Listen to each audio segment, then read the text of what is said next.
ሰላም እንዴት ናችሁ? እንግዲህ የምትከታተሉኝ ሰዎች እንደምታውቁት እያረኩ ያለሁት ነገር አንድ ህገ ክራሲ የሚል መጽሐፍ ጽፌያለሁ። እዚህ ጋር የምታዩትን እና የመጽሐፉም ዋና ሀሳብ ለኢትዮጵያ ማህበራዊ መረጋጋት እና ብሔራዊ አንድነት ከማረጋገጥም አንጻር ሆነ በአንጻሩ ፈጣንና በአንጻሩ ደግሞ ፍትሐዊ የሆነ ኢኮኖሚያዊ እድገትን ወይም ልማትን ከማረጋገጥ አኳያ ሲመዘን ተመራጭ የሆነው በእንግሊዝኛ ሊበራል ዴሞክራሲ የሚባለው ወይም በአማርኛ የነፃነት ዴሞክራሲ የሚባለው የፖለቲካ ርዕዮት ነው የሚል መጽሐፍ ነው መጽሐፉ። እንግዲህ ይህንንም ሲል በፖለቲካ ማለት በፖለቲካ ሳይንስ ትንታኔዎች በተለይ ደግሞ በተፈጥሮ ሁኔታ በተፈጥሮ ህግ እና ጦርነት ሁኔታ በሚባሉት የፖለቲካ ጽንሰ ሀሳቦች ላይ ተመስርቶ ነው ከፖለቲካ አንጻር በኢትዮጵያ ውስጥ ማህበራዊ መረጋጋት ብሔራዊ አንድነት ከማረጋገጥ አንጻር ተመራጭ የሆነው የነፃነት ዴሞክራሲ ነው የሚለው። እንደዚሁም ደግሞ ፈጣንና በአንጻራዊነት ፈጣን እንደዚሁም ደግሞ ፍትሐዊ የሆነ ኢኮኖሚ እድገት ከማምጣት አንጻር ተመራጭ የሆነው ይሄው የነፃነት ዴሞክራሲ የዜጎች ህይወት ንብረትና ነፃነት ከህግ አግባብ ውጭ እንዳይገፈፍ የሚያደርግና ከዛም ባሻገር ደግሞ የፖለቲካ ስልጣን በግልጽ ፍትሐዊ እና ነፃ ምርጫ ሊያዝና ሊለቀቅ ይገባዋል ብሎ የሚለው ስርዓት ነው። ምክንያቱም በዚህ አይነቱ የፖለቲካ ስርዓት ውስጥ ነው የገበያ ኃይሎች ወይም የገበያ ዋና አንቀሳቃሽ ሞተር የሆኑ ዋና ዋና የገበያ ኃይሎች የሚባሉት እንደ ፍላጎት፣ አቅርቦት፣ ዋጋ እና መሰል ነገሮች ሰርተው እምቅ የሀገራትን የኢኮኖሚ አቅም በመልቀቅ ሀገራትን ፈጣንና በአንጻራዊነት ደግሞ ፍትሐዊ የሆነ እድገት ማረጋገጥ የሚችሉት ከሚል እሳቤ ነው ማለት ነው። እናም እንግዲህ እነዚህን ሀሳቦች የያዘውን ይህንን መጽሐፍ ለማስተዋወቅ ነው ማለት ነው ይህንን የሶሻል ሚዲያ ፕሬዘንቴሽን የምሰራው። ግን ከዛም ባሻገር መጽሐፉን ለማስተዋወቅ ብቻም ሳይሆን ሀሳቡ በተለይ የነፃነት ዴሞክራሲ ወይንም ደግሞ በእንግሊዝኛ ስሙ የሊበራል ዴሞክራሲ የፖለቲካል ኢኮኖሚ አስተሳሰብ በሀገራችን በአግባቡ እንዲወከልና ሰዎች ሳያውቁት እንዳይጣሉት ወይንም ደግሞ አማራጭ አስተሳሰብ እንዳለ ሳያውቁ ውሳኔ እንዳይወስኑ በሌላ አማርኛ ኢንፎርምድ የሆነ ዲሲሽን መወሰን እንዲችሉ ሀሳቡን ለማስተዋወቅና ሀሳቡን በአማራጭነት ለኢትዮጵያ ምክንያቱም ተወደደም ተጠላ ፖለቲካ ሁላችንም ስለሚነካን ኢኮኖሚም ሁላችንም ስለሚነካን በአንጻራዊነት ከሌሎች ማለት ፍጹም ገነታዊ የሆነ ምድራዊ ገነት ይፈጥራል ብለን ባንልም ልንልም አንችልም። ምክንያቱም እንደ ፍጹምና ፐርፌክት ስርዓት ብናመጣ ራሱ ሰዎች ራሳቸው ፐርፌክት ስላልሆኑ ሰዎች ራሳቸው ጉድለት ስላለባቸው ጉድለት ሊኖርበት ይችላል። ግን ከሚታወቁት ሌሎች የፖለቲካ ርዕዮቶች በአንጻራዊነት ተመራጭ የሆነው ይሄ ነው እና ሰውም ይህንን አውቆ እንዲወስን እንግዲህ ያን ያስተዋወቅኩ ነው ማለት ነው። እንግዲህ ያንን በማድረግ ሂደት ውስጥ ስለ ፖለቲካው ቪዲዮዎች ሰርቻለሁ ማለት ከፖለቲካ አንጻር ወይም ከፖለቲካ ሳይንስ እሳቤ አንጻር ለምን በሀገር ደረጃ ብሔራዊ መግባባትና ብሔራዊ አንድነትን የነፃነት ዴሞክራሲ ሊያመጣ እንደሚችል አብራርቻለሁ። አሁን ደግሞ ያለሁበት ማለት አንድ ኢኮኖሚክስ በሚል ወይም የኢትዮጵያ ኢኮኖሚክስ የሚለውን በማሳጠር አንድ ቃል ፈጥሬ ነው ኢትዮጵያና ኢኮኖሚክስ የሚሉትን አዋህጄ ማለት ነው።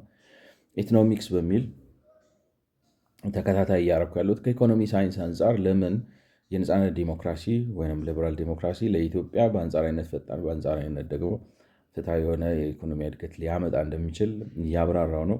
ያንን ለማድረግ ግን እንግዲህ በሀገራችን መሰረታዊ ክርክር አለ። በጣም እድሜ የገባው የቆየ ቆየት ያለ ክርክር አለ። ምክንያቱም እንግዲህ የዘመናዊ ኢኮኖሚክ ሳይንስ የሚለው ምንድን ነው? ገበያ ነው የኢኮኖሚ እድገትን ማለት የሀገራትን የኢኮኖሚ እድገት ኃይል የሚለቀው የሚል ነገር አለው። አንዱ አስተሳሰብ መሰረታዊነት ነው ገበያ ነው የልማት ሞተር የልማት አንቀሳቃሽ የሰዎችን ኢኮኖሚያዊ የሰዎችን እንዲሁም ደግሞ የማህበረሰብ ስንል ያው ሀገር ማለታችን ነው። የሀገርን እምቅ ኢኮኖሚ አቅም መንዝሮ ተግባር ላይ ውሎ በሀገር ደረጃ ፈጣንና በአንጻራዊነት ደግሞ ፍትሐዊ የሆነ ወይም ጃርገንስ ኦፍ ፖለቲካል ኢኮኖሚ ኢኮኖሚክስ ፐርቫሲቭ እና ፓሬቶ ኤፊሽንት በሆነ መልኩ ልማትን ማምጣት የሚችለው ገበያ ነው የሚል ነው። አይ ገበያ ደግሞ አይደለም ነው በእኛ ሀገር እንግዲህ የተንሰራፋውና የተለያየ ምክንያት ይሰጠዋል። በንጉሱ ጊዜ ሌላ ምክንያት ይሰጠዋል፣ በደርጉ ጊዜ ሌላ ምክንያት ይሰጠዋል፣ በኢህአዴጉ ጊዜ ሌላ ምክንያት ይሰጠዋል። አሁንም ሌላ ምክንያት ነው። አሁን እንኳን ማብራሪያ ለማግኘት ትንሽ ይቸግራል። ነገር ግን ቢያንስ ላለፉት 100 ዓመታቶች የተለያየ መንግስታዊ ማለት የአስተሳሰብ ምክንያቶች እየተሰጡት የሚንከባለለው ነገር ምንድን ነው? ገበያ መፍትሄ አያመጣም ማለት ገበያ ብዙ እንዲያውም መፍትሄ አያመጣም። በድሆችና በባለጸጎች መካከል ያለውን ልዩነት አስፍቶ ሀገር ይበጠብጣል፣ ማህበራዊ ትስስርን ያፈራረሳል። አንዱ እንግዲህ ማለት ነው። ሌላው ገበያ ራሱ የራሱ ክፍተት ወይም ጉድለት ስላለው መንግስት ጣልቃ ገብቶ እነዚህን ጉድለቶች ሆን ብሎ ማለት በመሙላት ስራ ላይ ካልተጠመደ ገበያ ይህንን አይሰራም። እንደገና ደግሞ የድህነት ወጥመድ የሚባል ነገር አለ። ይህ ድህነት ወጥመድ ገበያን እንዳይሰራ ያደርገዋል በሚል ዋናነት እንግዲህ ሞሮለስ እንደዚህ አይነት ነገሮችን እያልን በንጉሱም ጊዜ በደርጉም ጊዜ በኢህአዴጉም ጊዜ ገበያን ለማሰራት ወይ ፈቃደኝነቱ ጠፍቷል ወይም መረዳቱ ጠፍቷል እና ፈተና ነው። ገብቷቸዋል። በቃ ማናመጣው ገበያን አሰሩ ነው የሚለው ሳይንሱ። እኛ ደግሞ ማን ነው ያለው ሳይንስ? እኛ የራሳችን ሀገር በቀል የሆነ ማለት ሳይንስ እንግዲህ ከየሀገር ሀገር እንደሚለያይ ያስመስለን። ወጥ የሆነ ሳይንስ የለም። እንዳተያየት ነው። እንደ ሀገራችን ልዩ ሁኔታ ነው። እንደ ባህላችን ልዩ ሁኔታ ነው። እንዳለንበት የልማት የእውቀት ምናምን ደረጃ ነው። ወዘተ ወዘተ ማናመጣው ምክንያት የለም እና የኔ እንግዲህ ሀሳብ በዚህ ኢትኖሚክስ በሚለው ሲሪየስ ይሄ ሰበብ ነው ወይም እንግዲህ ማለት ሰበቡ ማለት መሀይምነት ወለድ ይሁን ወይንስ ደግሞ ሆን ብሎ ነገሮችን የማደናቀፍና ሌላ የፖለቲካ ዓላማ መያዝ አይዶ ነው ለይቶ መናገር ሊያስቸግር ይችላል። ግን አጉል ሰበብ ነው በሚል እንግዲህ ገበያን የሚቃወሙ ስርዓቶች፣ የፖለቲካ አስተሳሰቦች የሚያመጡትን ሀሳብ እንግዲህ ከካርል ማርክስ ጀምሮ የካርል ማርክስን ዳስ ካፒታል ክሪቲክ ኦፍ ፖለቲካል ኢኮኖሚ የሚለውን መጽሐፍ ለምን ልክ እንዳልሆነ ተችቻለሁ ማለት ነው። ማለት ለምን ልክ እንዳልሆነ እና እርሱ በሚለው መልኩ ካፒታሊዝምን መተቸት በጣም መሀይምነት የሚስተዋልበት ነው። ማለት መረዳት አለው ግን ይገርማቸዋል። ማለት 90% ፐርፌክት ሆኖ ግን 10% የሚያቀርባት ወሳኝ ማለት ካፒታሊዝምን የሚገልጽበት መልኩ አሁን ካርል ማርክስ ስታነቡት አረዳዱ በጣም ይገርማቸዋል። ይህን ሁሉ ተረድተህ እንዴት እንደዚህ አይነት ድምዳሜ ላይ ደረስክ ብላችሁ እስክትገረሙ ድረስ ነው። ማለት የሚረዳበት መንገድ በጣም ደስ ይላል። ግን ደግሞ የሚተችበት መንገድ ደግሞ በጣም የተዛባ ሚዛኑን የሳተ ነው። ስለዚህ እሱን ለማሳየት ሞክሬያለሁ። አሁን ደግሞ ያለሁት እንግዲህ አቶ መለስ አፍሪካን ዴቨሎፕመንት ዴድስ ኤንድ ኒው ቢግኒንግስ በሚል ርዕስ የጻፉት የመመረቂያ ጽሑፍ አለ። ይሄም እንግዲህ አፍሪካን ዴቨሎፕመንት ዴድስ ኤንድ ኒው ቢግኒንግስ የሚለው አፍሪካኖች የልማት አቅጣጫን መርጠው ተከትለው ማለት ነፃ ከወጡ ወዲህ ኢኮኖሚያቸውን ለማልባት ሲጥሩ ቢኖሩም ከነሱ በተመሳሳይ ጊዜ የልማት ጥረትን የጀመሩት እነ ጃፓን እነ ኮሪያ፣ ታይዋን በአንጻራዊነት ፈጣን እድገት ሲያስመዘግቡ አፍሪካ ግን ባለችበት ቀርታለች ወይም መቶ የገደል አፋፍ ላይ ደርሷል። ምክንያቱም ሲከተሉ የነበሩት የገበያ መር የኢኮኖሚ እንቅስቃሴ ነው። ይሄ አካሄድ ግን አምጥቶ ያደረሳቸው የገደል አፋፍ ላይ ነው። ዴድ ኤንዱ እንግዲህ እሱ ነው ማለት ነው። ስለዚህ ኒው ቢግኒንጉ እዚህ የገደል አፋፍ ላይ የደረሰ የአፍሪካ አካሄድ ነው። የአተያየት የአመለካከት ለውጥ አምጥቶ መንገዱን ቀይሮ የልማታዊ መንገድ አስተሳሰብን መከተል አለበት ነው የሚለው እና ይሄ ነው ፔፐሩ በዋናነት የሚለው። ስለዚህ የልማታዊ መንግስት ነው አፍሪካን ከገደል አፋፍ መልሶ ወደ ለምለሙ መስክ የሚያመጣት በልማቱ ማለት ነው የሚያመጣት የሚል ነው። ወደ ለመለመው መስክ ወደ ረፍት ውሃ ዘንድ የሚመራት የልማታዊ መንግስት አስተሳሰብ ነው የሚል ነው። እኔ ደግሞ በዚህ እንግዲህ ማለት ይሄ የጥናታዊ ፔፐር ብቻ አይደለም፣ ዝም ብሎ አንድ ሪሰርች ፔፐር ብቻ አይደለም። መመሪያ የሀገር ፖሊሲ ሆነው ተግባር ላይ ውሎ በተለያየ መልኩ የምናየው ነው። ምክንያቱም አይ ቲንክ የአቶ መለስን ጊዜ የሚያስታውስ ማንም ሰው በልማታዊ መንግስት ዲስኩር ስንደናቆር እንደነበር ቴሌቪዥን፣ ሬዲዮ ምናምን ወዘተ የሚናገረው ነገር ነው ማለት ነው።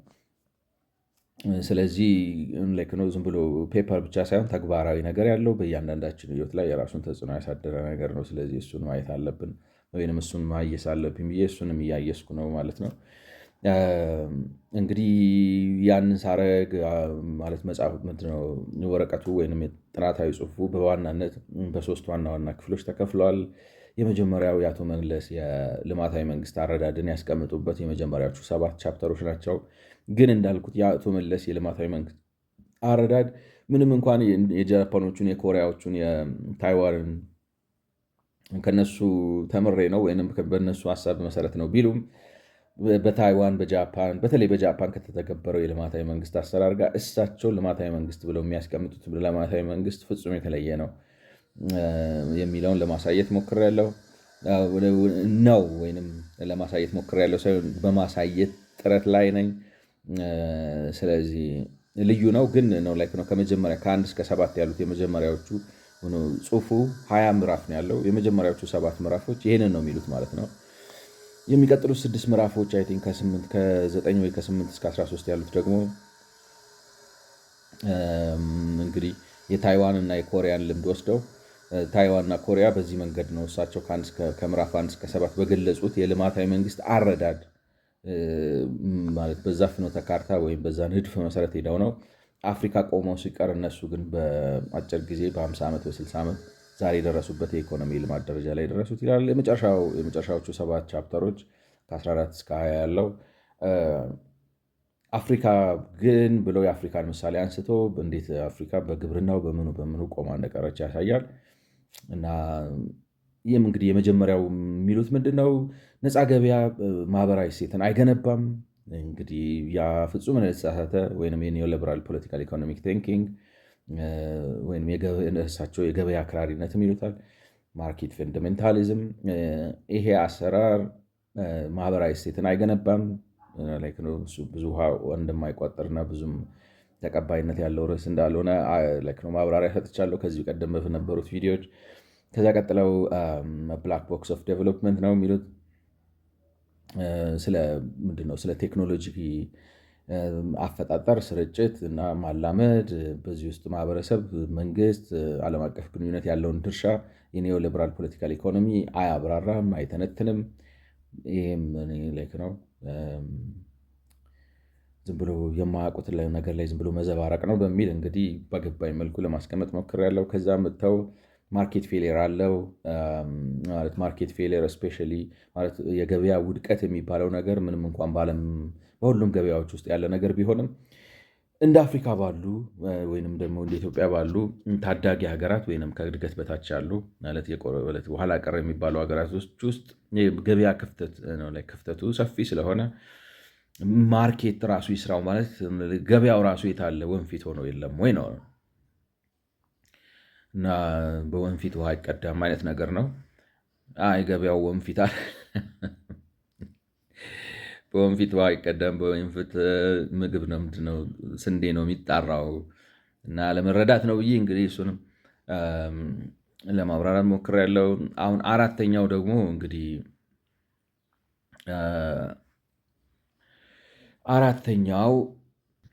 አራተኛው ምዕራፍ አግሪካልቸር አዝ ኢንጂን ኦፍ ግሮዝ ነው እና ይሄ ምዕራፍ እንግዲህ አሁን የአቶ መለስን ወረቀቱን ስታዩት አይዶ ነው እንግዲህ ምን ላይ ነው ወይ ማለት በትክክል ገልጬው ከሆነና ከተከታተላችሁኝ፣ ምክንያቱም ብዙ ተደራራቢ ስራ ስለሰራ አንዱ ምን ብዬ ነበር ብዬ ለማስታወስም ትንሽ ይከብደኛል።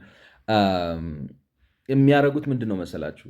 አሁን ኒዮሊበራሊዝም ለምሳሌ ቴክኖሎጂ ጠቃሚ ነው ብለው ይጀምሩና ኒዮሊበራሊዝም ልክ ነው፣ ያለ ቴክኖሎጂ ቀጣይነት ያለው የነፍስ ወከፍ ገቢ እድገትን ማስመዝገብ አይቻልም ይላል ኒዮሊበራሊዝም።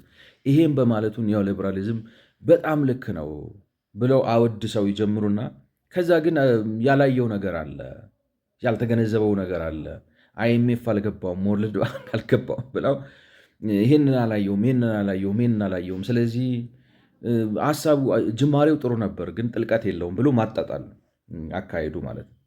ገብቷቸዋል። ላይክ ነው አዎ ገበያ ጥሩ ነው ይሰራል፣ ግን በገበያ ውድቀት ምክንያት ገበያው ወንፊት ሆነዋል፣ ላይክ ነው ብትንትኑ ወጥተዋል፣ ስለዚህ አይችልም ይሏቸዋል። እና እንትን ነው ሲጀምሩ የተስማሙ መስለው ነው የሚጀምሩት። ልክ እዚህም ጋር አሁን ግብርና የልማት ላይክ ነው ግብርና የልማት ሞተር ነው ይላል የኒዮ ሊበራሊዝም ፖለቲካል ኢኮኖሚ ቲንኪንግ። ለዛም ነው በሀገራችን አሁን ለምሳሌ አይዶን ነው የምታስተውሉ ከሆነ እንግዲህ እንደዚህ አይነት ነገሮችን የምታስተውሉ ከሆነ ግብርና መር ኢንዱስትሪያላይዜሽን ነው ኢህአዴግ ሲል የነበረው። አሁንም በሀገር ደረጃ ያለውም በእሳቤ ደረጃ ያ ነው። ገብቷቸዋል። ግን አሁን አቶ መለስ የሚያደርጉት ምንድን ነው? አዎ ግብርና ልክ እንዳልኳቸውም ቴክኖሎጂ፣ አዎ ገበያ ጥሩ ነው፣ አዎ ቴክኖሎጂ ያስፈልጋል፣ አዎ ማህበራዊ ምናምን ብለው ይጀምሩና ግን ኒዮሊበራሊዝም እንዲህ ብሎ ቢልም ከዛ ላይ ይሄ ችግር አለበት ብለው መንቀስ ውስጥ ነው የሚገቡት ማለት ነው። ስለዚህ የሆነ ጆካ መምታት ነገር አለው እና አሁንም እዚህ ጋር የሚሉት ምንድን ነው? ግብርና ይቅርታ እሳቸው ሳይሆኑ ኒዮሊበራሊዝም ምን ይላል?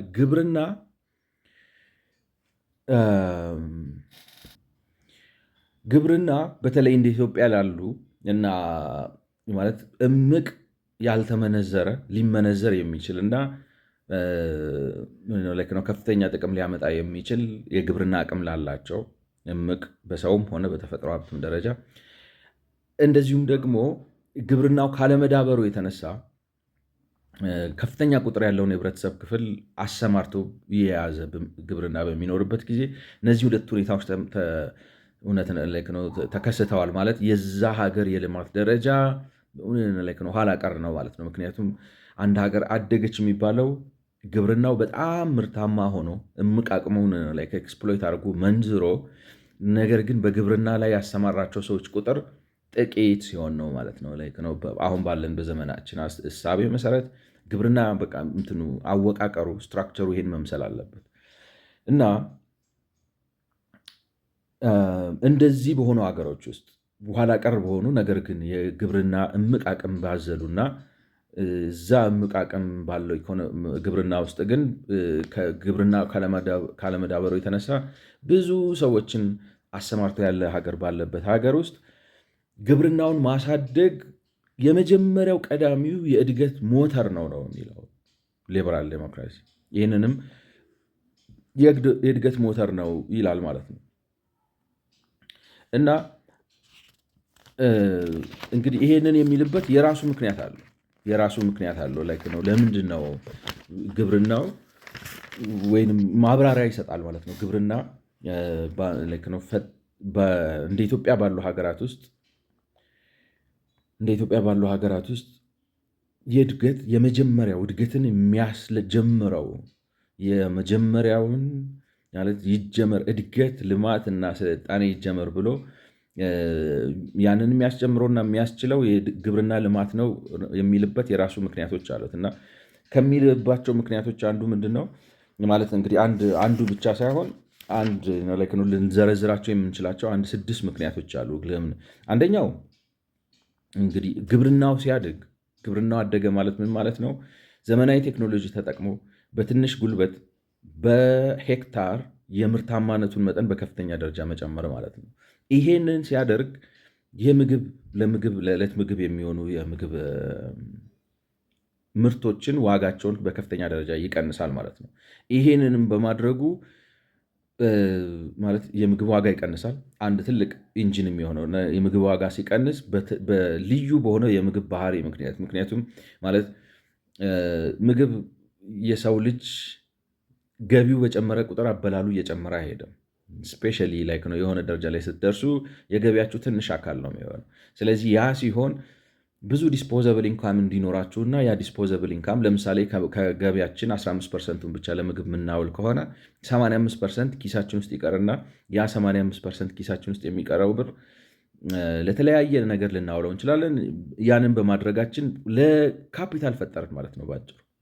ግን ገቢያችን በሙሉ ሄዶ ምግብ ላይ የሚያርፍ ከሆነ ለካፒታል የሚተርፍ ብር አይኖረንም ማለት ነው። ስለዚህ ምግብን ሲቀንስ በሀገር ደረጃ የዲስፖሰብል ካሽን አቅም ይጨምራል። በግለሰብም ደረጃ ብቻ ሳይሆን በተለይ ደግሞ ባንክድ ከሆነ ሶሳይቲው በጣም ከፍተኛ የካፒታል ሪዘርቭ ይፈጥራል። ካፒታል ሪዘርቭ አለ ማለት ደግሞ ኢንቨስትመንት ይኖራል፣ እድገት ይፋጠናል። አንዱ አድቫንቴጁ ይሄ ነው። ሌላው ሰውየው ከተመገበ፣ ሰራተኛው ጥሩ አድርጎ ሲመገብ እና የተመጣጠነ ምግብ ማግኘት ሲችል ውጤታማ ጠንካራ ታታሪ ሰራተኛ ይሆናል ማለት ነው። እንደገናም ደግሞ የምግብ ዋጋን ስትቀንሱ ደሞዝ ሳትጨምሩ ደሞዝ እየጨመራችሁ ነው ማለት ነው። ደሞዝ ሳትጨምሩ ደሞዝ እየጨመራችሁ ነው። ምክንያቱም ሰው ለምግብ የሚያወጣውን የነበረውን ነገር የምግብን ዋጋ ስታረክሱለት ሌላ ዲስፖዘብል ኢንካሙን ከመጨመርም ባለፈ በዓለም አቀፍ ደረጃ ደሞዙ ርካሽ ይሆናል። ለምሳሌ በ3000 ብር ለምሳሌ 15% ብቻ ከሆነ የምግብ ዋጋው ለምሳሌ 3000 ብር የሚከፈለው ሰውዬ በ450 ብር ከወር እስከ ወር በልቶ ማደር የሚችልበት ሁኔታ ከተፈጠረ 3000 ብር በኢትዮጵያ አሁን ባለው የኤክስቼንጅ ሬት ወደ $22 ምናምን ነው የሚመጣው። የሚገርማችሁ 22 ዶላር 25 ዶላር በ25 የምትቀጥሩት ሰው አለ ማለት ነው። በ25 አንድ ወር ሙሉ ልታሰሩት የምትችሉት ጉልበት አለ ማለት ነው። ሳትጎዱት፣ ሳትጫኑት፣ ሰላማዊ ሰልፍ ምግብ እንዲያትበል ሳታስቦካኩት ማለት ነው። እንደ ቻይና ኮሪያ ምናምን እንደሆነበት ማለት እንደሱ አድርገው ነው። አሁን ኮሪያኖች ለምሳሌ ሁሉም ታሪካቸው እንደዚያ ነበር ባይባልም አንድ ቦታ ላይ ኤክስፖርት ውስጥ መግባት ሲፈልጉ ሰው በቃ ሰልፍ ወጣችሁ እያሉ በጥይት እየነረቱ ምናምን እንደዚህ ጨቁነው ነው እድገቱን ያመጡት። ሆን ብለው ነው ሳላሪው ለምን ለእድገት እንዲመች አድርገው ማለት ነው። እና እንደዛ ሳታደርጉ ምክንያቱም ሰውየው በ450 ብር ምግቡን ጥንቀቅ አድርጎ ከወር እስከ ወር በልቶ 2550 ብር የሚተርፈውና በአንጻራዊነት ደግሞ ኢንዱስትሪያላይዝድ እየሆነ ሲሄድ የቤት አቅርቦቱ እየተሻሻለ የልብስ የትራንስፖርት አቅርቦቱ እየተሻሻለ ከሄደ ሞሮለስ ሰውየው ነው ማለት የናጠጠ ነገር ባይሆንም በ3000 ብር ደሞዝ ቦር ነው 300 ብር ምናምን እየተረፈው ሴቭ የሚያረጋት ማለት ነው። ለኪሱ ብሎ የሆነ ቢከሰት ብሎ የሚያስቀምጠው እየተረፈው ሊኖርበት የሚችል ሁኔታ ትፈጥራላችሁ ማለት ነው። ያንን ፈጠራችሁ ማለት በዓለም አቀፍ ደረጃ ተወዳዳሪ ትሆናላችሁ። ሌበር ይኖራል። ኢንዱስትሪ ውስጥ ለመግባት በጣም አመቺ ሁኔታ ይፈጥራል። ኢንዱስትሪ ውስጥ ገብታችሁ ደግሞ እቃ ኤክስፖርት ስታደርጉ የውጭ ምንዛሪ ታመጣላችሁ ማለት ነው። ስለዚህ ግብርናው እንዴት አድርጎ ከነገሮች ጋር እንደሚያያዝ ያሳያችሁ። ያም ብቻ ሳይሆን ግብርናው ደግሞ ሞደርናይዝድ ሆነው ጥቂት ሰዎችን ሲቀጥርና ነገር ግን በዛ በቴክኖሎጂ ልቀት ምክንያት በጥቂት ሰው ትልቅ ምርት ማምረት ሲችል ከፍተኛ ቁጥር ያለው ጉልበት ይለቃል ማለት ነው። ካፒታል ብቻ አይደለም የሚለቀው፣ ጉልበትም ይለቃል። ግብርና ውስጥ ታስሮ የቆየው በምርት ማጣት ምክንያት ታስሮ የቆየው ጉልበት ተለቆ ከተማ ውስጥ ገብቶ የኢንዱስትሪ ሰራተኛ መሆን ይችላል። ስለዚህ ርካሽም ጉልበት ያቀርብላቸዋል፣ ካፒታል ያቀርብላቸዋል።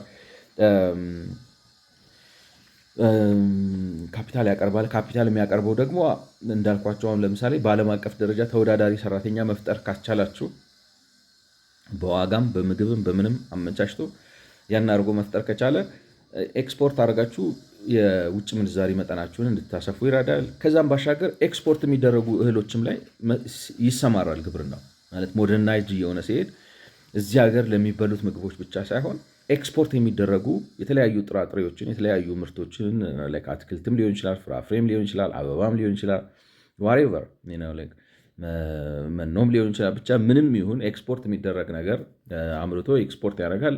ያም ብቻ ሳይሆን ከውጭ ኤክስፖርት የሚደረጉ ማለት አሁን ሱፐርማርኬት ግቡና ጁሶችን ናቸው ዝም ብለው ማለት ነው እንዳለ ኢምፖርት የሚደረግ ነው። እነዚህ ነገሮች በሙሉ ሪፕሌስ ያደርግና አንደኛ የውጭ ምንዛሪ ላይ ያለውን ድርሻ ይቀንሳል። የሀገር ውስጥ ከመቆራመት ራሱን ያወጣል። አይቆራመትም፣ ይቀንሳል፣ ወይም የሚቆራመተው ነገር ይቀንሳል። ያም ብቻ ሳይሆን ኤክስፖርትን በማድረግ ሰሊጥ ሊሆን ይችላል፣ ቡና ሊሆን ይችላል፣ ሶያቢን ሊሆን ይችላል፣ ቦሎቄ ምናምን የተለያዩ ነገሮችን ኤክስፖርት በማድረግ ጥሩ ገቢ ያመጣል ማለት ነው። ስለዚህ ያ ደግሞ ሲሆን የውጭ ምንዛሪ ማለት ነው ካሽ የሀገር ውስጥ ገንዘብ ብቻ ሳይሆን የውጭ ምንዛሪም ስለሚያመጣ የመበደር አቅማችሁን በዓለም አቀፍ ደረጃ ብዙ ትላልቅ ነው ወፈር ወፈር ያለ ብድር ተበድራችሁ ትልልቅ ፕሮጀክቶችን ለመጀመር የአገሪቱን ፋይናንሻል ሄልዝ ስትሬንግዝ የሀገሪቱን የገንዘብ ስርዓት ጤናማነት እና ጥንካሬ በማረጋገጥ ክሬዲት ሬቲንጋችሁን ከፍ ያደርግላችኋል። ክሬዲት ሬቲንጋችሁ ከፍ ሲል ጥሩ ጥሩ ብድር እየተበደራችሁ ጥሩ ጥሩ ፕሮጀክት መስራት ትችላላችሁ። ስለዚህ በዚህ መልኩ ግብርናውን ያሳድጋል ነው እንግዲህ ኒዮሊበራሊዝም ማብራሪያ የሚሰጥበት ምክንያት ማለት ነው።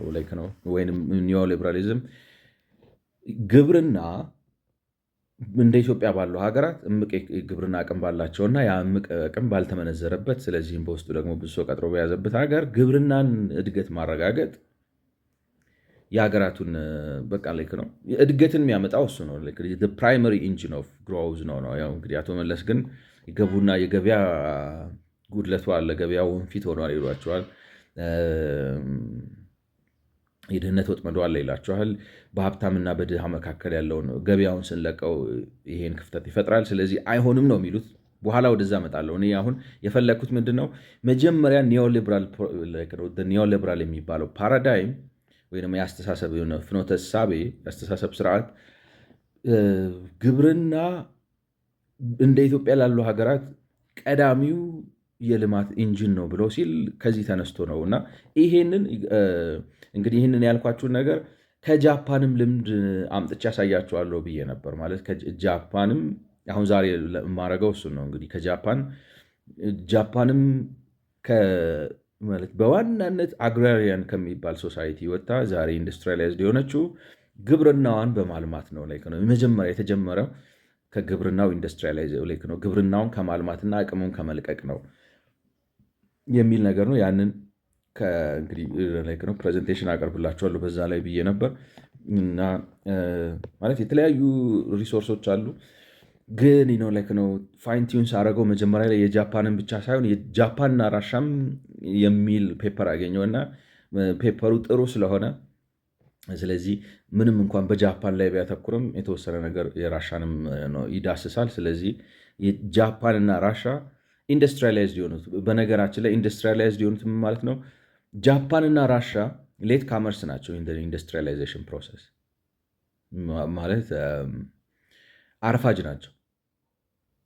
አሁን ምዕራብ ቢመስሉንም ቢሆንም አንድ አይነት ነን ነው። አሁን የኛ የሚያቃጥለው ትንሽ የሚያበሳጨው ከጃፓንም ጋር ከራሻም ጋር ተመሳሳይ ታሪክ አለን። እንዲያውም ከቻይናም ጋር ተመሳሳይ ታሪክ አለን። ብንሻላቸው ምናልባት ቻይናን ጋር ትንሽ እንትን እንላለን እንጂ በጥንት ታሪክነት ወዘተ ወዘተ ወዘተ ማለት መሆን ነበረብን ነው። እኛ ዛሬ ከነ ጃፓን ከነ ራሻ እና ከነ ቻይና ጋር ትከሻ ለትከሻ መለካካት ነበረብን መሆን የነበረበት አካሄዱ እና ኤኒዌይስ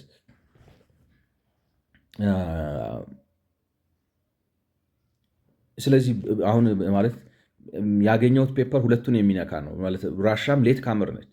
ማለት ራሻ ሞደርናይዝ ማድረግ የጀመረችው ትንሽ ሰርፕራይዝ አድርጎኛል። ማለት ታሪኩን አውቀዋለሁ፣ ግን አንዳንድ ጊዜ ምንድን ነው የሚባለው መሰላችሁ ክስተቶችን ተነጣጥለው ታውቋቸዋላችሁ፣ ግን የሆነ ነገር አምጥቶ ጆይን ያደርግላችሁና ያሳያችኋል። እና እኔ የማውቃቸውን ሪሶርሶች ልጠቀም ነበር ኦልሬዲ እጄ ላይ ነበሩትን፣ ግን እስቲ ይህን ነገር ቆይ ፋይን ቲዩን ላድርገው ብዬ ውስጥ ገብቼ ዲግ ሳደርግ ያገኘሁት ፔፐር ሞር ነው ምንድን ነው የሚባለው አንዳንድ ነገሮችን ጆይን አድርጎ ራሻንና ጃፓንን አንድ ላይ ሲያመጣው ገርሞኛል። እና እንግዲህ የቻልመርስ ጆንሰንን መጽሐፍ ነው ላይ ሪቪው ሳደርግ ሰምታችሁኝ ከሆነ ጃፓኖችን ማለት ያስነሳቸውና ይሄ ነው ወደ እንትን ውስጥ ያስገባቸው ኮሞዶር ማቲው ፔሪ የሚባለው አሜሪካዊ ነው የባህር ኃይል መሪ መጥቶ የመድፍ ትርኢት አሳይቶ በሉ ብሎ አስገድዶ ስላፈራረማቸው ነው። ጃፓኖች በቃ ማለት ዌር ኢንቨንሲብል ዌር አንተቸብል ማለት በጣም በራሳቸው ተኩራርተው በራሳቸው ጥንካሬ በራሳቸው ኃያልነት ተኩራርተው የሚኖሩ ሰዎች ናቸው። ነገር ግን ኮሞዶር ፔሪ መጥቶ ሲያስቦካካቸውና ሲያሳያቸው አይ ቲንክ እስካሁን የተመካንበት ጥንካሬና አለን የምንለው ነገር ለካ ከሌላ ሀገር ጋር ሲነጻጸር ባዶ ነው። ስለዚህ እንደነሱ መሆን አለብን ብለው ነው የጀመሩት የሚል ነገር ነው ያስቀመጥኩላችሁ። ሴም ቲንግ ራሻም ላይክ ነው ክራይሚያን ዋር ይባላል። አሁን አክቹዋሊ ክራይሚያ አሁን እንግዲህ በዩክሬን ስር ሆና ከዩክሬን ቻይና ይቅርታ ራሻ በ2014 ወስዳው ምናምን ምናምን ታሪኩ እንግዲህ የራሱ ግን በ1853 ዓ ም አት ሴም ታይም እኔ የገረመኝ ነገር ወይም ኤኒዌይ አት ሴም ታይም ላይክ ነው ፔሪ ኮሞዶር ፔሪ ቤይ ኦፍ ነው ላይክ ነው ቶኪዮ ላይ ሄዶ ጃፓኖችን ላይክ ነው አስገድዶ ሲያፈራረማቸው ራሻዎችም በዚህ ብላክ ሲ የሚሉት አለ እና ቦስፖረስ ምናምን የሚሉት አለ ይሄ ተርኪና ላይክ ነው ቱርክንና አውሮፓን የሚያገናኘው ሰርጥ በዛ በኩል አልፈው ወደዚህ ወደ ሜዲትራኒያን ይመጣሉ ብለው ከእንግሊዞች ጋር የባህር ኃይል ጠብ ገብተዋል። በዚህ ማለት በቅድስቲቷ ምድር በእስራኤል ማለት ነው ማን ይግዛ፣ ኦርቶዶክስ ይግዛ፣ ካቶሊክ ይግዛ በሚል ወዘተ ወዘተ ተጋጭተው ኦቶማን ተርኮች፣ ፈረንሳይ፣ እንግሊዝ በዋናነት እና አንድ ሰርዲኒያ የምትባል እነዚህ አራቱ ሆነው ከራሻ ጋር ጦርነት ገብተዋል። የክራይሚያን ጦርነት የሚባለው እና እዛ ጦርነት ላይ አሸንፈዋቸዋል እና ላይክ ነው እንትናቸው የባህር ኃይላቸውን እንዳይገነቡ አስቆሟቸዋል እና እዛ ጋር ሲሸነፉ ነው እነሱም ራሻዎች ላይክ ነው አሜዚንግ የሚያስገርመው ምንድነው 1853 መሆኑ ነው። ላይክ ነው 1853 እና የክራይሚያን ጦርነት ሲያልቅ እንግዲህ 3 ዓመት በኋላ 1856 እዛም 1856 መሆኑ ትንሽ ዩኒክ ያደርገዋል። ሁለቱም አት ሴም ታይም ነው ፕራይመርሊ አግራሪያን ነው ላይክ ነው ፊውዳሊስቲክ የነበሩ ሞር ኦር ሌስ ላይክ ነው ኢትዮጵያ አፄ ምኒልክ ዘመን አይነት ነገር ነበሩ። ጃፓንም ወይም አፄ ቴዎድሮስ የነበሩበት ዘመን አይነት ነገር ነው የነበሩት እና አክቹዋሊ አፄ ምኒልክም አፄ ቴዎድሮስም የሞቱት 1859 ላይ ነው አይደለም እንግዲህ በፈረንጆቹ አቆጣጠር። ስለዚህ ተመሳሳይ እና ሁለቱም ሪፎርም አድርገው እንግዲህ ማለት ምንም እንኳን አሁን ጂዲፒ ፐር ካፒታ ስታነጻጽሩ ጃፓን በህዝብ ቁጥር ከሞላ ጎደል ጃፓን እና ራሻ ተመሳሳይ ናቸው። ራሻ ግን በሀገር ስፋት ከአሜሪካም ትበልጣለች፣ ከካናዳም ትበልጣለች። አሜሪካ እንግዲህ ይታያቸው ኮንቲነንት ተዝጋት ወዘነድ ነው 15 ስቴት እና እያንዳንዱ ስቴትስ ራሳቸው ሀገር መሆን ላይክ ነው። አሁን ካሊፎርኒያ ወደ 33 ሚሊዮን ህዝብ ምናምን ያላቸው ናቸው ነው ሰፊ። ኒውዮርክም እንደዛ ትልልቅ ስቴቶች ያሉባቸው ሀገሮች ናቸው። የራሻ ቴሪቶሪያል ሳይዝ ግን ከነዚህ ሁሉ በጣም የሰፋ ነው። ያን ብቻ ሳይሆን በነገራችን ላይ ራሻ በጣም ሀብታም ነች በሪሶርስ ማለት አውሮፓዊ ሳውዲ አረቢያ ብለዋል። በነዳጅ በሉት፣ በተፈጥሮ ሀብት በሉት፣ በወርቅ በሉት፣ በአልማዝ በሉት የሌላቸው የተፈጥሮ ሀብት የለም። በእርሻ በሉት በምን በጣም ሪች ናቸው። 9 ታይም ዞን ያላቸው ማለት ኤኒዌይ በተፈጥሮ ሀብት በጣም ሀብታሞች ናቸው እና ስታነጻጽረው ቻይና ማለት ነው የራሻን እና የጃፓንን ኢኮኖሚ በጂዲፒ ፐር ካፒታ ወይም በነፍስ ወከፍ ገቢ ስታነጻጽሩ በሪል ጂዲፒ ከሆነ ራሻ ወደ 13,000-14,000 ከነ ግብፅ ጋር ነው በጣም ትቆሙ። ጃፓን ግን ወደ 36,000 ምናምን። ስለዚህ ኦልሞስት 3 ፎልድ ምናምን ነገር ይሆናል የራሻ ኢኮኖሚ ልማታቸው። በእርግጥ በፐርቼዚንግ ፓወር ፓሪቲ ኑሮ በጣም ርካሽ ነው ይባላል ራሻ ውስጥ ላይክ ነው በአንጻራዊነት። ስለዚህ ጥሩ ነው ማለት በትንሽ ገቢ ጥሩ እንደው መኖር ይቻላል ራሻ ውስጥ።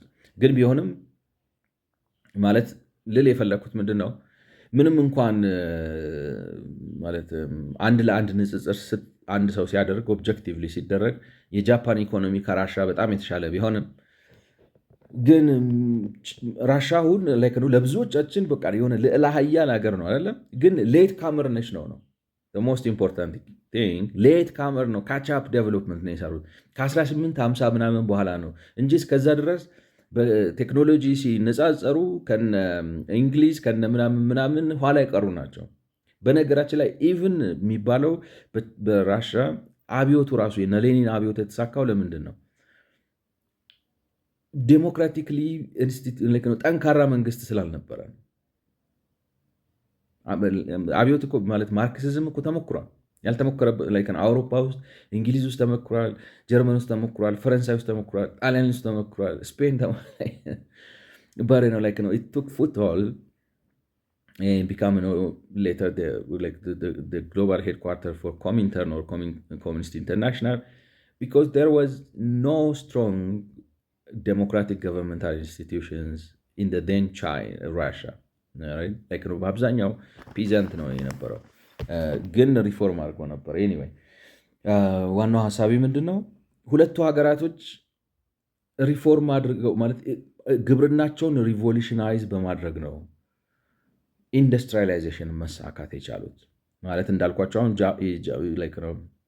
የራሻ ኢንዱስትሪያላይዜሽን ሊያከራክር ማለት ኢንዱስትሪያላይዝድ ሆነዋል፣ ገብቷቸዋል። ግን በጣም ኢንዱስትሪያላይዝ ከሆኑት ሀገሮች ጋር ሲነጻጸሩ ያበራል፣ ቀይ ያበራል፣ ግን ታላቅ ሀገር ሆነዋል። እና ጃፓንም እንደዛው ነው። ስለዚህ ሁለቱን ሀገሮች ያነጻጽራል። ስለዚህ ሞረለስ የሁለቱንም ሀሳብ አቀርብላቸዋለሁ ማለት ነው። እና ይሄ ሰውዬ የኔ ሀሳብ ምንድን ነው? በዋናነት የኔ ሀሳብ ግብርና ነው ኢንዱስትሪያላይዜሽንን የሚያስከትለው። የግብርና ልማት ማለት ግን ዝም ብሎ ማለት ምርጥ ዘር መበተን፣ ማዳበሪያ መበተን ምናምን አይደለም። ፐር ስኩዌር ወይም ፐር ሄክታር ፕሮዳክቲቪቲው በዓለም አቀፍ ደረጃ ካለው የአምራችነት ልክ ጋር መስተካከል አለበት። እኔ ይገርማቸዋል። አሁን ብዙ መሻሻል ነው፣ ብዙ ጥረት ትሰማላችኋል በግብርና ላይ ማለት መንግስት በጣም ትኩረት ይሰጣል። እንግዲህ አይደለም ኢህአዲግም ማንም ነው ዊ ወርክ ኦን አግሪካልቸር በጣም እንለፋለን። አንድ ኢትዮጵያዊ የሰራው ሪሰርች ያየው ነበር። ጃፓን ሀገሩ ነው ምናምን መሰለኝ የሰራው አሁን ዝርዝሩን ረሳሁት። የፐር ሄክታር ፕሮዳክቲቪቲ ሜጀር ሲደረግ በአፍሪካ እንኳን አቨሬጅ ከሆነው በታች ነው የኢትዮጵያ የአግሪካልቸር ፕሮዳክቲቪቲ። አይገርምም? በጣም ገርሞኛል። በአፍሪካ እንኳን ፐር ሄክታር ካለው የአግሪካልቸራል ፕሮዳክቲቪቲ ነው በታች ነው በአቨሬጅ። ኤክሰለንት የሚባሉት ሞደርን ነው በቃ ምንድን ነው ሃይ ኤንድ ቴክኖሎጂ ተጠቅሞ በጣም አድቫንስድ ሆነው ምናምን የሚያመርቱት ቶፕ ፕሮዲውሰርስ አይደለም። አቨሬጅ አማካይ በአፍሪካ እንኳን ካለው የማምረት አቅም በታች ነው ይላል። እና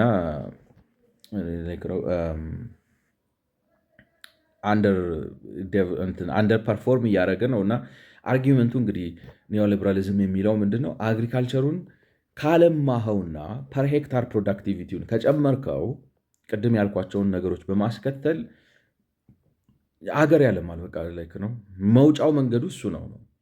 እንደ ኢትዮጵያ ላሉ ነው እንደ ሳውዲ አረቢያ የሆነ ግብርና ነዳጅ በጣም በየቦታው ትሽ ብሎ እየወጣ እሱን አውጥተህ የምትሸጥ ካልሆነ በስተቀር እንደ ኢትዮጵያ ላለው ሀገር መጀመሪያ መውጫው ግብርና ነው የሚለው እንግዲህ ጃፓንም ራሻን በዚህ መልኩ ነው የወጡት ነው የሚለው። እና ይሄ ሰው ነው ሪፎርሚንግ ስቴትስ agricultural transformation and economic development in Russia and Japan between 1853 and 1913 በሚል አንድ ጥናታዊ ጽሑፍ ጽፏል። comparative studies in society and history ካምብሪጅ ዩኒቨርሲቲ የሚያሳትመው እዛ ጆርናል ላይ የወጣ ጥናታዊ ጽሑፍ ነው። ሰውየው ግን ከሆንግ ኮንግ ውስጥ ያለ ማርክ ኮሆን የሚባል ሰው ነው። ለዩኒቨርሲቲ ኦፍ ቻይና ምናምን ነው የሰራው ጥናታዊ ጽሑፉን ማለት ነው። እና እሱን ነው ማቀርብላችሁ ማለት ነው። እና ማቀርብበት ዓላማ ምንድነው? አንደኛ ግብርና ነው። ይህንን ፔፐር ማቀርብላችሁ ጃፓን ትራንስፎርም ያደረገችው የለማችው ወይንም የለማችው ማለት ኢንዱስትሪያላይዝድ የሆነችው አሁን የደረሰችበት ግብርናውን ሪሊዝ በማድረግ ነው። የግብርናውን አቅም በመመንዘርና ውጤታማ በመሆን ነው። ያንን የሚያደርገችው በገበያ ነው። ሞር ኢምፖርታንት ነው። ስለዚህ ይሄ የኒዮሊበራል አስተሳሰብ የሚለው ማለት ኒዮሊበራል አሁን እንግዲህ ተዋራጁን ስታስቀምጡት ምንድነው የሆነው? እኔ አሁን 4ኛው ቻፕተር ላይ ነው ያለሁት የአቶ መለስ ፔፐር ላይ እና ርዕሱ ምንድነው? አግሪካልቸር ኢንጂን ኦፍ ግሮዝ ነው የሚለው።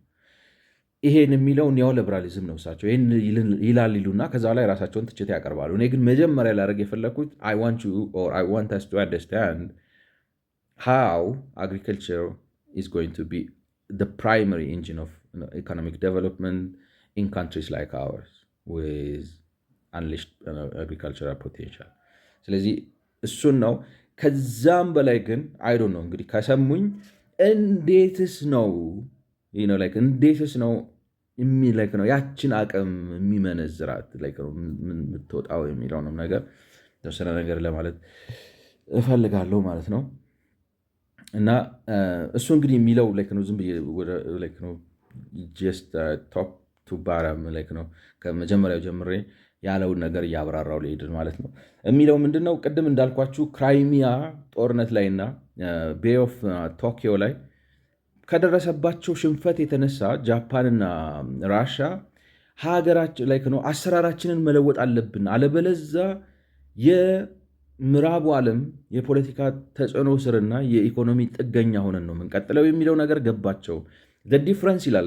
እንግዲህ ዝርዝሩን ሁሉንም ነገር እዚህ ጋር መምጣት ስለማልችል ነው እንጂ የሌሎቹም ሀገራት የገጠማቸው ፈተና ይሄ ነው። ወይ ትለወጣለህ ወይ ትራንስፎርም ታደርጋለህ።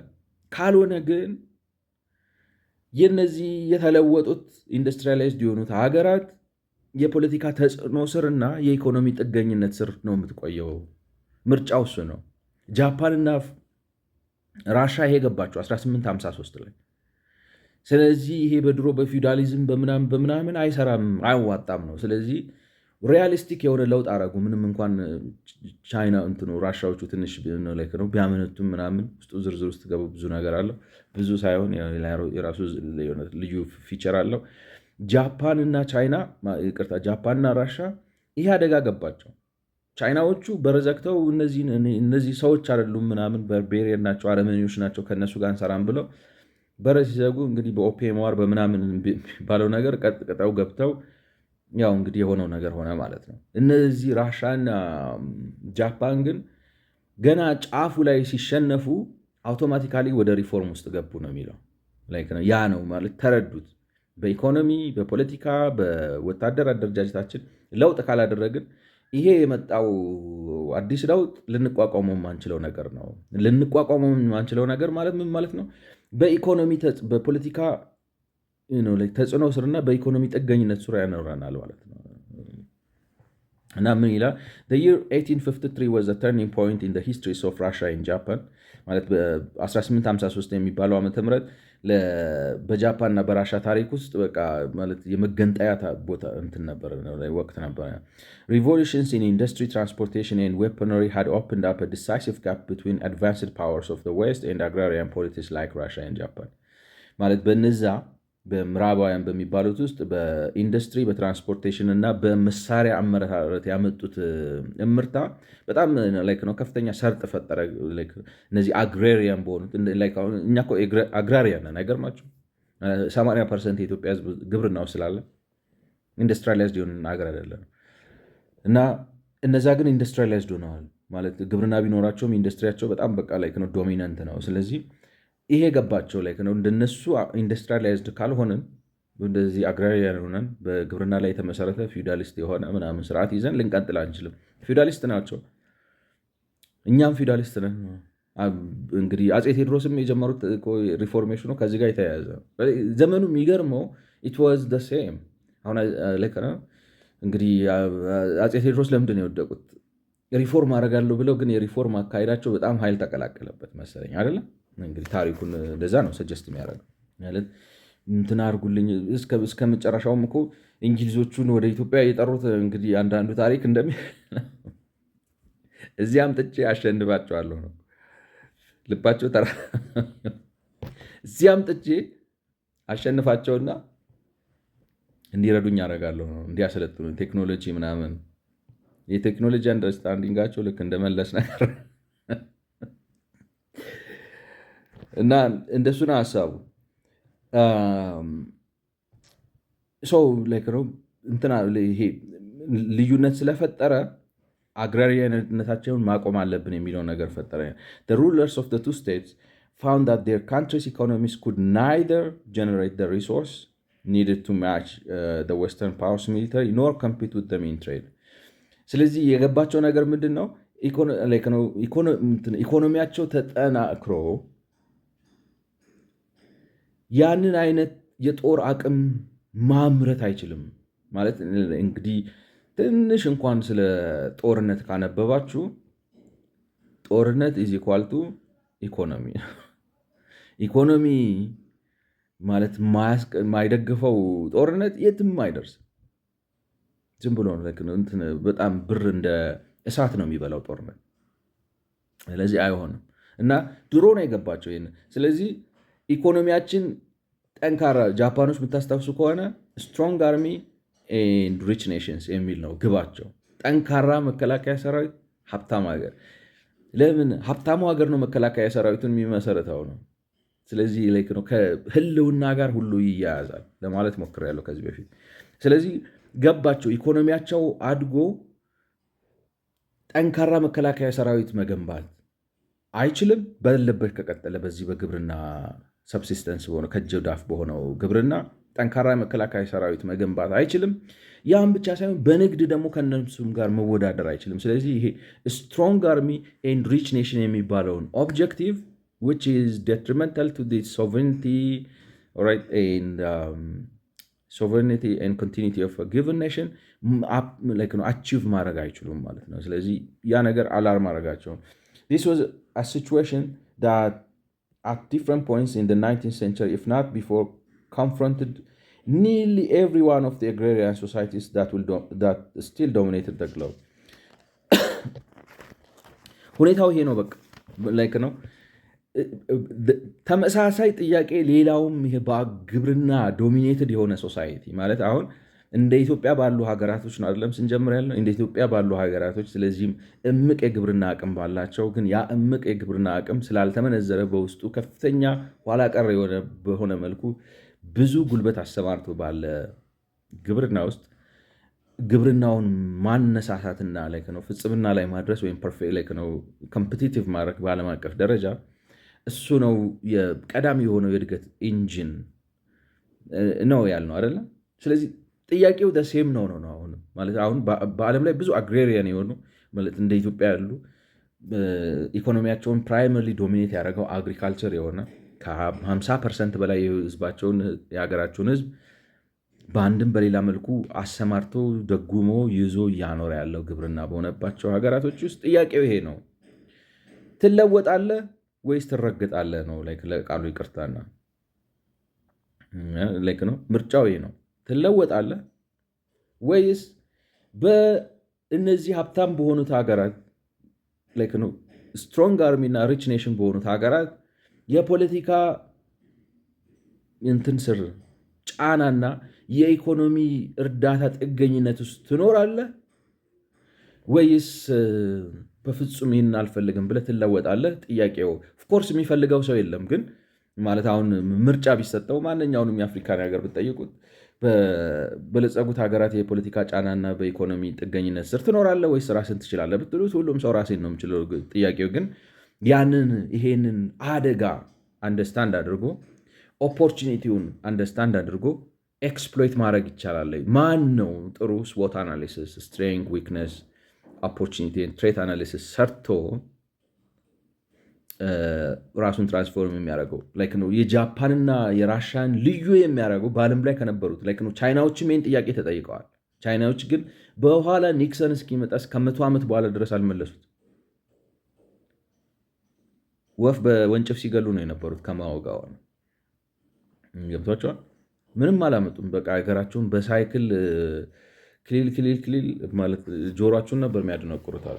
እንዳለ ሁሉም አንድ አይነት ቱታለ ቤጂንግ ስትሄዱ አሉ የሀገር ሳይክል መቼ ማለት ማኦ ሞቶ እንግዲህ 1970 ሪቻርድ ኒክሰን አሜሪካ ላይ ነው ቻይና ላንድ እስኪያደርግ ድረስ። ጃፓን እና ራሻ ግን ነው አርሊ መለሱ።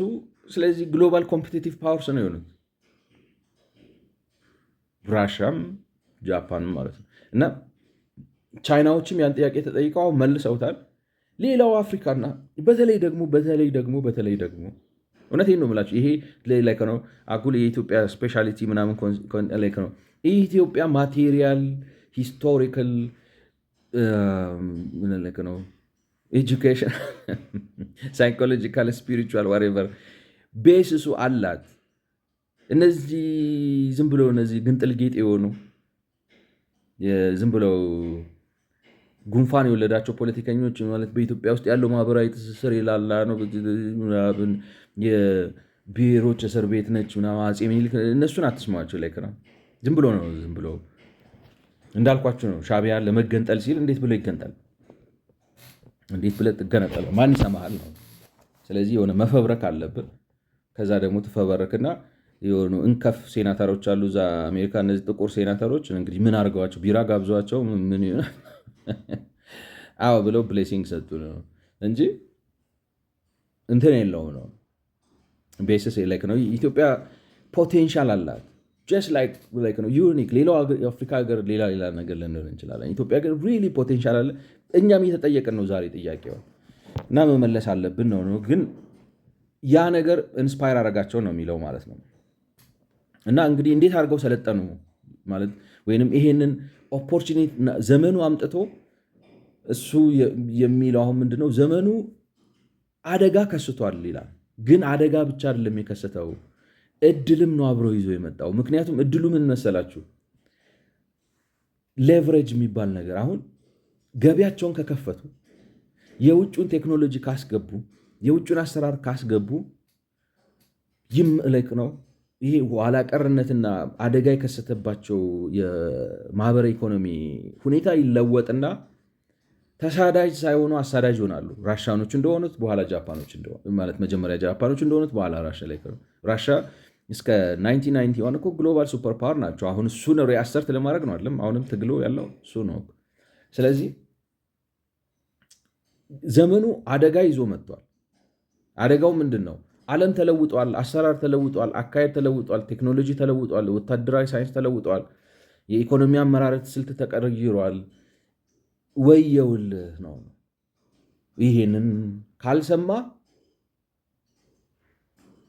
ከአንተ ለሶዶምና ለጎሞራ ይቀላታል። ወየውልሽ ቤተሳይዳ፣ ወየውልሽ ኮራዚዮን ያለ ለሚለው መጽሐፍ ቅዱስ ካልሰማሽ፣ ወንጌሉን ካልሰማሽ በፍርድ ጊዜ ከአንቺ ለሶዶምና ገሞራ ይቀላቸዋል። ስለዚህ ሀገራትም እንደዚህ እየተባሉ ነው። ዘመኑ ተለውጧል። አመራረት ተቀይሯል። አኗኗር ተቀይሯል። ወታደራዊ ሳይንስ ተቀይሯል። ሀብት አፈጣጠር ተቀይሯል። አኗኗር ተቀይሯል። ካልተቀየርክ ወየውልህ ብሎ አደጋ ይዞ መጥቷል። እሺ ብትል ብትሰማ ግን ይኸው ቴክኖሎጂው አለ፣ ይኸው እውቀቱ አለ፣ ታመልጣለህ ነው። መንገዱም ሜዳውም ፈረሱም ይኸው አለ ነው። ቻይና ጃፓንና ራሻን በዛ ሰዓት ስማርት ያደረጋቸው ማለት ልዩ የሚያደርጋቸው ምንድን ነው? ይህን ተጠቀሙበት ነው። እንዴት ተጠቀሙበት ነው አሁን ጥያቄው። እንግዲህ አንዱ አቶ መለስ የሚሏችሁ አቶ መለስና እሳቸውን መሰል የሚሉ ሰዎች መንግስት አሁን እንግዲህ ልዩነቱ ግራዴሽኑ ውስጡ ብዙ ልዩነት አለ። አሁን አቶ መለስና ጓደኞቻቸው የሚሉት ምንድን ነው? ልማታዊ መንግስት ነው። ግን ልማታዊ መንግስት ምንድን ነው ስትሏቸው የእሳቸው ልማታዊ መንግስት ቅጥቅጥ ማለት ነው፣ ሶሻሊስት ነው፣ ላይክ ነው፣ ብሔራዊ ሶሻሊዝም ነው ወይንም ብሔራዊ ዴሞክራሲያዊ አብዮት ነው። መንግስት ኦን አድርጎ በዚህ ገብቶ በዚህ ወጥቶ እንደዚህ አድርጎ የልማት ድርጅቶች ፈጥረው ምናምን ብሔራዊ ዴሞክራሲያዊ አብዮት ወይም አብዮታዊ ዴሞክራሲ ወይም ናሽናል ሶሻሊዝም ወይም ሌኒኒዝም ወይም ስታሊኒዝም ነው። እሳቸው አሁን ያንን ነው መፍትሄ አድርገው አምጥተው የሚያስቀምጡት ማለት ነው። እሱ የእሳቸው ሌላ ነው። ሌሎች ግን የሚሉት ልማታዊ በሚለው አስተሳሰብ ወይም መንግስት ነው ትልቁን ድርሻ የተጫወተው የሚሉ ሰዎች የሚሉት ምንድን ነው?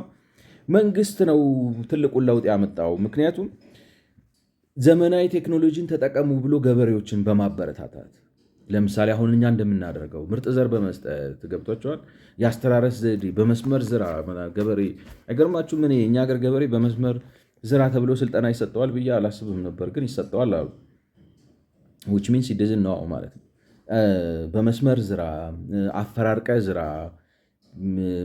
ማዳበሪያ ተጠቀም፣ እርሻውን እረፍት ስጠው፣ እንደዚህ አድርገው ወዘተ ማለት እንደዚህ የሚባሉ የሞደርን ምርጥ ዘር ተጠቀም፣ ማዳበሪያ ተጠቀም፣ በመስመር ዝራ፣ አፈራርቀው ወዘተ ወዘተ ወዘተ መስኖ ተጠቀም፣ ኢሪጌሽን ተጠቀም። እነዚህ የሚባሉትን ነገሮች በማበረታታት ነው ሰው መንግስት የአክቲቪዝም አክቲቪዝም ኢንተርቬንሽኒዝም የሚሉትን ስራ በመስራት ነው። እና ብድር፣ ምርጥ ዘር፣ ማዳበሪያ ወዘተ የማቅረብ ስራ ስለሰራ እና አብሮም ደግሞ የመሰረተ ልማት ማስፋፋት፣ ባቡር፣ ወደብ ወዘተ በመዘርጋት ገበሬውን ስላገዘ ነው የሚሏቸው አሉ። ሌሎቹ ደግሞ ማለት ይሄ ማለት እንግዲህ ይሄ ነው አሁን ለአቶ መለስ ለዴቨሎፕመንታል ስቴት ምክንያት የሆኗቸው የራሳቸው ቨርዥን ቢሆንም የእሳቸው የዴቨሎፕመንታል ከዚህም የተለየ ማለት ይሄን አያረግም ማለት አይደለም። የኢትዮጵያ መንግስት በዚህም ራሱን አይወስንም። ከዚህም አልፎ የፖለቲካ ስልጣኔ ብቻ ይሁን ይላል ምናምን የማያመጡት ኮተታ የላቸው ሌላ የሚያመጧቸው ነገሮች አሉ እና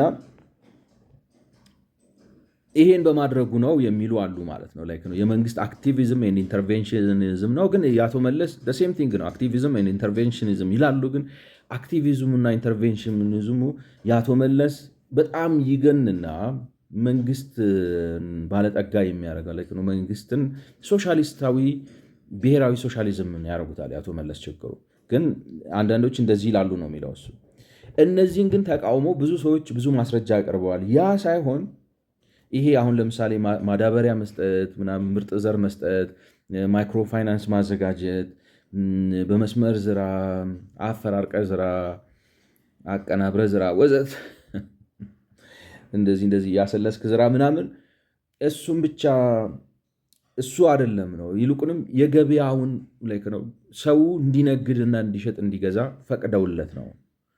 which the dynamics of ነው ላይክ ነው ሰፕላይ ዲማንድ እና በሰፕላይ እና በዲማንድ በአቅርቦት በፍላጎትና በእነርሱ መሳሳብ ምክንያት በሚፈጠረው የፕራይስ ሜካኒዝም ምክንያት ነው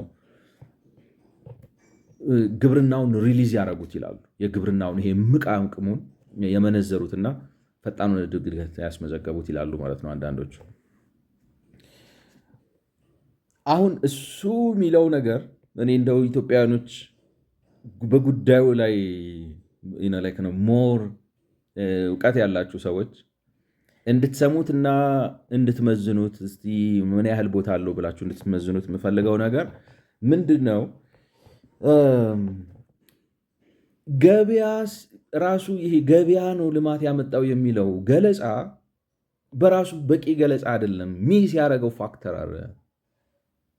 ወይንም እድል ስላመቻቸ ሁሉም ሰው እድሉን ይጠቀማል ማለት አይደለም እና መንግስት በፖሊሲም ይሁን ወይንም ደግሞ ማለት አሁን በፖሊሲ ማለት የንብረት መብት በማረጋገጥ ማለት አሁን ፊውዳሊዝምን በመሻር ጭሰኛው ከባላባት ጋር እንዳይተሳሰር በማድረግ መሬት ለማራሹ በማለት መሬቱን ለእያንዳንዱ ሰው በመከፋፈል የነፃ መሬት የመግዛትና የመሸጥ መብትን በማረጋገጥ ወዘተ፣ እንደዚሁም የመሰረተ ልማት በማስፋፋት ምርጥ ዘር በመበተን ኤክስቴንሽን ሰራተኞች አምጥቶ ይህን ተጠቀሙ፣ መስኖ ተጠቀሙ፣ ይህን ስሩ። ይሄ መንግስት አንበጣ የሚሆንበት አሰራር ወይንም በአጠቃላይ ብቻ በዚህም በዛም ብሎ ይህንን ሁሉ ገዛ በማድረግ እና ማርኬቱ ያለበትን ተግዳሮት በሙሉ አልፎ ውጤታማ እንዲሆን በማበረታታት ብቻ like ነው if we limit it to this really causal relationshipን ወይም መንስኤውን መነሾውን ያቺ ኢግኒሽኑን ልክ አሁን ለምሳሌ መኪና በቃ ይቆማል አይደል? ኢንጂኑ አለ፣ ጎማው አለ፣ ምን አለ ሁሉ ነገር አለ። ግን እስኪቀሳሰር ድረስ በቃ ምንም አይደለም። ያቺ ያቀሳሰረችውን ነገር ምንድነች ነው ብዬ ነው የምመልሰው ብሎ ነው የሚለው። እኔ አሁን ሐሳቤ እንዳልኳችሁ ጃፓንና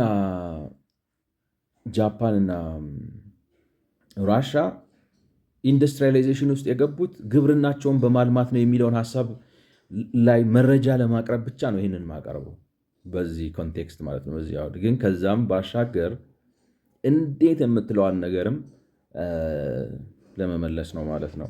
ስለዚህ እሷ ልክ ነው። ስለዚህ የመንግስት ፖሊሲ የኢንፍራስትራክቸር ዴቨሎፕመንት፣ ጥቃቅንና አነስተኛ ብድር፣ ምርጥ ዘር፣ ኤክስቴንሽን ወርከር ምናምን ብቻ አይደለም። እሱ አይመልሰውም ጥያቄው ነው የሚለው እንዴት አድርገው ነው ጃፓኖች እና ራሻዎች ኢኮኖሚያቸውን ይሄ ግብርናውን የመነዘሩት የሚለውን አይመልሰውም ነው የሚለው።